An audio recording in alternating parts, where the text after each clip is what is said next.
shortly. In the meantime, John Teichmiller is here, and he has some pictures that we're going to load onto this PC. Former board member of the Friends of the Patapsco Valley and Heritage Greenway, a railroad aficionado, and a historian of sorts. And one of the things he's done is to visit Rochelle, Illinois, where there's an overlook park, if you will, a viewing park. 90 trains a day, I think you said? Something like that. Yeah. Something like 90 trains a day come through, and I wanted to have him show you a little bit of that, and then I'm going to talk about the plans for our overlook park that we want to have here next to the Thomas Viaduct. So as he's loading it up, we'll do that in a minute. We are in the process of working with CSX and DNR to come up with plans to build this overlook park. We're also looking to raise money to be able to restore the viaduct. As you noticed in the pictures, the beautiful railing that was on the original was cast iron out of a forge in Savage, and that was a beautiful railing, but there's probably 20–25% of it left at the most, and we want to be able to take the existing off, store it, and be able to use it appropriately for interpretive work, and then have a new railing built and installed in conjunction with CSX, and also be able to clean up the bridge and do repointing. Efflorescence is the white stuff hanging off of the joints where they repointed with the mortar in the past, and it just is a mess. One other long-term goal of ours is to work with BG&E. There's a tower that's directly in front of the bridge, so that when you come in the park and you see your image of the bridge, you'll see on our poster we have a beautiful picture. We took Photoshop, and actually a descendant of Thomas, of the Thomas Viaduct, is a photographer, and he worked with the Photoshop and took the tower out, so it looks beautiful.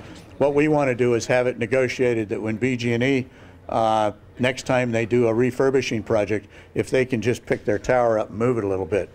I think it was Agnes that took the last one out, so I'm not praying for Agnes, but or Agnes too, but it would be a nice thing to be able to have that done.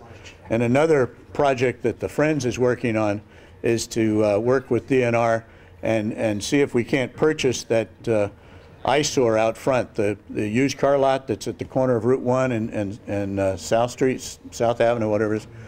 That thing's just not the way you want to enter a state park in such a beautiful site as what we have. What we want to do is be able to have that purchased, clean that up, and then change the entrance around with new signage and so forth. So there's a lot of things that the Friends of the Patapsco Valley and Heritage Greenway are doing.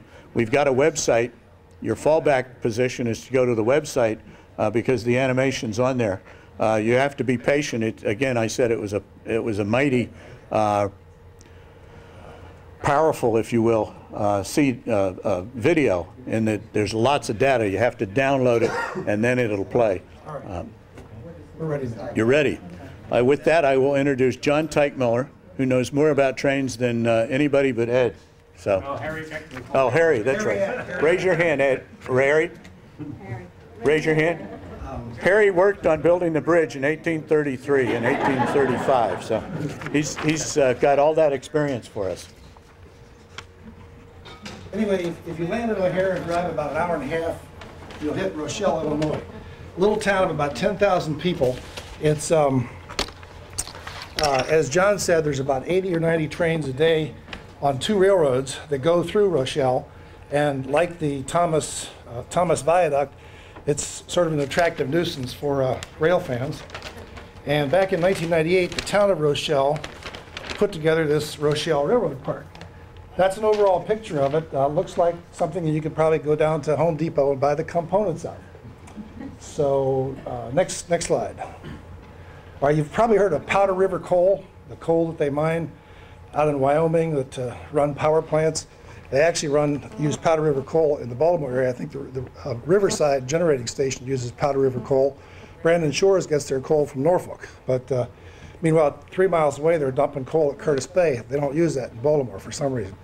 So this is a Powder River coal train coming through on one of the railroad lines. This happens to be the former Chicago Northwestern. It's now part of Union Pacific. And those are the two engines on the lead pulling Powder River coal. It goes on and on and on. Next slide. Okay, this is looking the other way. The engines are headed east. That's the parking lot. The little white hooch there is sort of the visitor center. There's a guy that works in there. It's a gift shop. There's got restrooms, and as you can see, the parking lot. The building in the background we'll talk about a little bit later. The neighborhood is mixed. It's sort of commercial, industrial, residential. Not quite the same flavor as Relay. Next slide. This is a view from up on the deck, up on the platform. And we were having our lunch there, our group. You see more Powder River, go back one. You see Powder River coal going through. And one of the residents of the area has got his walker there. He's taking his lunch up there too. Next slide. Here's the end of the Powder River coal train. It has a locomotive on the rear end. You can see the 4 tracks. Go back. Hit the pause there, Steve. That's it. Yeah. Okay. This is not where they sacrifice virgins. This fire pit. This is what they call a hobo park, a hobo camp, I should say. Every year they have a little hobo festival. Apparently Rochelle was a big spot for hobos, and they have a little fire pit there. That building used to be an interlocking tower there. Now it's all electronics in there. But you can see the 4 tracks that cross. Next slide.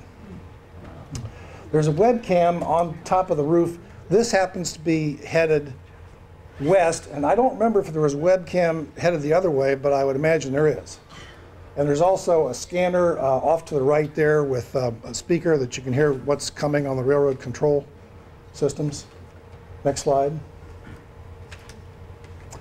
This little exhibit is sort of neat. They say 1854 steel strap rail. Well, they got rid of strap rail in the Baltimore area a long time before that. But this is one of their little exhibits next to the fire pit. Next slide. And that's a view from on the ground. You can see, I guess they built it up. I guess they put those concrete blocks in and filled that in with ground, with soil to build up the thing higher than track level. Next slide. Here's a train coming on the other line. This is the old Burlington route, now Burlington Northern Santa Fe. The couple vending machines there. The locomotive, Rochelle, Illinois used to be headquarters of a company called Whitcomb Locomotive. They made industrial locomotives. The company's long gone. Actually, the plant is still there. It was occupied by a pre-stressed concrete company, which is also out of business. So there's 2 locomotives, 2 Whitcomb locomotives on here. I'm not sure there's anything, any counterpart that you can put in Relay. Next slide. Another view of that. That's a 45-ton locomotive. Was used in some industry in Chicago. Next slide. This is another little picnic area, piece of equipment, and then another Whitcomb locomotive. You can see in the background that this house here is, it's not a bed and breakfast. They rent it out. It's got 3 apartments in there. They rent it out to rail fans who can't get enough. You know, they just come there and camp out all weekend. Next slide. That's a view of the Whitcomb locomotive. Next slide. How long do you think a brass plaque like that would last in Relay? Anyway, next slide.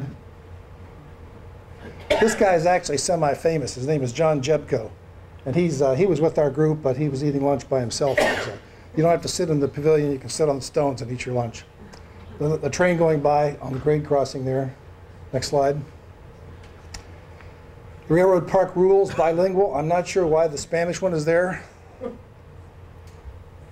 Next slide. And this building is sort of an interesting little footnote. This is the municipal power plant in Rochelle. They used to generate their own power, and then it got cheaper to buy it off the grid, but they still keep this in operating condition as a standby power plant, so in the summertime they don't have to worry about brownouts. They just fire it up. There's 3 units in there. Next slide. This is our group. There's a Nordberg, a Fairbanks Morse, and an Ingersoll Rand, huge diesel engines that run generators. And they're set up to operate on either diesel fuel or natural gas. Next slide. And actually, that's the last slide. You can't buy those wrenches at Home Depot. So that's it. They do publish, let me fold this up. I guess it's the city of Rochelle publishes a little newspaper, like the Catonsville Times. It's called the Railroad Times. This is the summer issue, so I presume they publish it 4 times a year. And it's free, and it tells all about the history of the park. It talks about the city of Rochelle. It talks about the exhibits. They've got a thing there about the Lincoln Highway, things to see at Rochelle Park. In June, they have railroad days, kind of like what at Thomas Viaduct. So that's something that they might do. They also hand out a little handout, the hobo signs, little symbols that the hobos used to use. And this is a welcome to Rochelle Park, kind of a short version of the newspaper. So that's what they've done there. That's the infrastructure they've set up. So put things in perspective. See if you want to do that sort of thing. Let's hear it for John. Thank you.